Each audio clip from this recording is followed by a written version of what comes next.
Баткен облус аймагында коомдук саясий абал туруктуу. Баткен облусундагы ички иштер органдарынын кызматкерлери күчөтүлгөн тартипте иш алып барууда. Жол кыймылынын коопсуздугун камсыздоо бөлүмүнүн кызматкерлери облус аймагында милициянын уполномоченныйлары биргеликте чогуу күндүзгү жана түнкү рейдтерди уюштуруп, коомдун коопсуздугун, жол коопсуздугун сактоо максатында элдерге түшүндүрүү иштери жүргүзүүдө. Кээ бир аймактарда ыктыярдуу элдик кошуундар да милиция кызматкерлерине жакындан көмөк көрсөтүүдө. Мобилдик топторго бөлүнүп иш алып барып жаткан ички иштер органдарынын кызматкерлери өлкөдө күч алган жугуштуу оорулардын алдын алуу максатында жерлерде санитардык эрежелердин нормаларын сактоону, той аштарды токтотууну талап кылууда.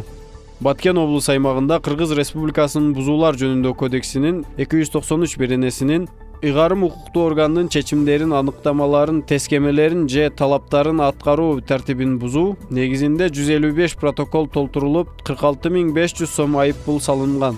Ал эми 9 ай ичинде бузуулар кодексинин негизинде 661 протокол түзүлүп, алардын ичинен ылдамдыкты ашырып айдаган айдоочулар 3384 протокол, айдоочулук күбөлүгү жок унаа башкарган айдоочулар 207 протокол, ал эми мас абалында унаа башкарган айдоочулар 438 протокол, айнегин караңгылаткандар 130 протокол, убактылуу короого токтотулган унаалар 842 протокол.